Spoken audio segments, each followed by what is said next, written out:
Hey, how we doing, Vol Nation? This is Frank, House of Orange Sports Channel. The Wild Wild West, known as the transfer portal, it's wide open right now. And one of Tennessee's big targets came off the board today. Not for Tennessee either. Make sure you hit the like if you have not already. And you like the content, hit that subscribe button as well. And one of the biggest things you can help do if you like the channel, share it out, get others involved. Hopefully others will find it. We'll continue to grow that as well. Isaac McKneely commits to Louisville today. And part of me wondered on this because it seemed like it just kept going. And he came off of his visit, what was it, Wednesday, Tuesday that he came off of it. We heard that no commitment coming. I'd actually gotten a message from somebody saying that McKneely is in the boat, but obviously that ended up not being the case. And who knows whether maybe he told the staff he was coming, maybe things changed. Who knows? Because it seemed to look pretty good for Tennessee. Louisville had taken 2 transfer guards, but they were able to get McKneely in the fold as well. And, it is what it is. I don't really know what to say about it. I don't know what Joe Tipton on 3. I know he had predicted. He said he thought McKneely to Tennessee. He favored Tennessee, but he said he wasn't ruling out Louisville this whole time. And that led me to believe that it was never just set in stone for it as well. So, not unfortunate break for Tennessee, but where does Tennessee pivot from here? It is what it is. It's a done deal. Number one's obvious. You got to close up Jacoby Gillespie. That's number one. That's your number one target on the board right now. And I saw Austin Price, VolQuest.com, said he likes where Tennessee's at. So I wonder, have they made an aggressive NIL offer? What's going on there that hopefully they can lock him up without taking visits with it? That would be huge. That would be a huge first step. It looked really good, I thought, to get Gillespie and McKneely in the fold, but obviously it's not going to be the case. So Gillespie's obviously, I think the whole time he was number one.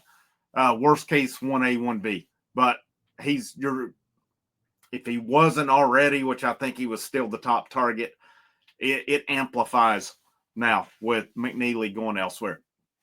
Can Tennessee recover? Sure. McKneely, it'd been nice to have had him for sure, but it's a transfer portal. It is what it is. Louisville is really good in the transfer portal too. So got to give them credit for it. They're building back up their program. Did a pretty good job this year. They fell a little short, obviously, where they wanted to go. But, they'll be aggressive again as well. And it really seems like, you're in the NIL era. And one of the last things I saw was one of the VolQuest mods said they'd heard that Tennessee's NIL was right there with Louisville. So who knows what the deciding factor was at that point. But now, Gillespie's number one on the list. I've talked about Donovan Atwell from UNC Greensboro. He's another one that's on the list. And he played, obviously, in Greensboro. I think he's from around the Charlotte area. Played at Providence Day School. There's a connection there with Justin Gainey. That seems to me like one that Tennessee, and just kind of reading on it as well. So he was for UNC Greensboro last year, 13.3 points, 3.4 boards, 40.2% field goal shooter, and actually he was 39.2 field goal, 40.2 3-point, and he was right at 89% from the free throw line. He's a lefty. He would give Tennessee a shooter, a guy with a good percentage. What could he add as well? But I think for Tennessee, you got to add – I would go as far as say you need to add 4 guards, to be honest. I think you need to add 4. Now, if you get Gillespie, he's going to play a majority of the minutes. But I just think you got to, in the event you want to go 3 guards, in the event you want to go 4 guards at some point, you need 4 guys. And still what I like is Tennessee's targeting shooting. Everybody they're targeting that I've seen, they're good shooters. Atwell seems like one to me that makes a lot of sense for Tennessee. Just the connections, just him from Charlotte, not that real far from Knoxville. Tennessee's making more of a footprint in football from that area as well. One I had heard last night, and they posted it on VolQuest today because they named some more targets along the way. But is Rodney Rice from Maryland. Tennessee, their whole staff went up to Maryland to visit Jacoby Gillespie last night. Been led to believe that maybe they visited Rodney Rice too. And it said that he's got a long list of teams after him. So he's a 6'4" guard, teammate of Gillespie's at Maryland, averaged 13.8 points, 2.2 boards, 2.1 assists, 37% three-point range, about 43% from the field. It said right now there's a lot of programs after him, so I don't know how far in the process Tennessee's at, if they're able to set up visits or where they're at in that game. So that one will be interesting. Could be one to keep an eye on, especially if he and Gillespie, if Tennessee's able to get Gillespie in the fold, could he help persuade Rice to come to Tennessee as well, knowing you need guards there also. I've seen him, I talked about yesterday, it was Lamar Wilkerson, on that, played at Sam Houston State mentioned. He averaged 20.5 points, 4 boards, 2.1 assists, right at 45% from three-point range this year. That's a guy, I don't know, these are names that's thrown around. Could they make some way there with him? Talked about Elijah Freeman. That was my first video of the portal season. How far is Tennessee in this one? According to VolQuest today, it says he visited Indiana on Tuesday. I've seen some stuff speculating Tennessee may not even be that deep in this one.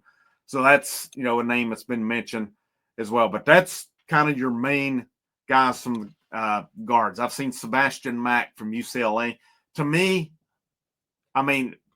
sure, maybe a depth piece, but I don't know. I really think at this point, your targets have to be guys who can shoot.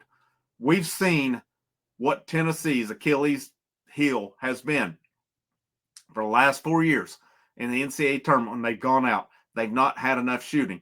They maybe had a guy. They have the last 2 years, but just not enough. You need a team full of shooters along the way. And I'm going to put this one to rest once again. Keep getting it, seeing it on VolQuest. I keep getting comments on it. The guys who just graduated are not coming back. They're not passing the 5th-year rule in time for them. It's not. I'll come back and eat crow if I'm wrong. I've read this. I've looked at everything on it. I've looked at what moderators say on it. This is not looking as if it's going to happen early enough to affect the current class. And people can put out all they want about Tennessee's holding a spot for Ziegler and Gainey and blah, blah, blah. It's not happening. It's not going to happen. I'm as certain on this as I can be. And again, could I be wrong? Sure. Maybe something does pass on it. But everything I've read on it, this April 7th hearing has nothing to do with 5th years of eligibility. Has nothing to do with that. So people are, want to fuel the fire that Ziegler could be back. Gainey, it'd be great. Don't get me wrong, it would be great, but I think we need to drop that one. We need to drop that one and move on. They were great Vols. Really appreciate them. Would love to have them back. They are out of eligibility. It's not getting passed. So at this point now, we need to first get Jacoby Gillespie, and then we go from there. McKneely was a blow, no doubt about it. Good player. I think he would have been a good fit here. Some Virginia people who are familiar with Virginia's program said too, they liked him. They felt he would be good fits here. People's posted on here and appreciate them as well. But I'll keep you posted on. We'll make a video here in a few. Lady Vols have had a defection to the portal. You may or may not have seen that so far, but I'm going to record a video on that here in just a few minutes. But again, make sure you hit the like, the share, and if you have not already, hit that subscribe button for any notifications, because it's going to be hot and heavy with this portal going on as well. Make sure you check out the links in the descriptions for the channel memberships. $1 a month channel Patreon could help the channel greatly. Or if you're feeling generous, feeling thankful, those super thanks in the bottom right-hand corner, those are always greatly appreciated as well. But have a great rest of your evening. This is Frank. This is the House of Orange. And last but not least, go Vols.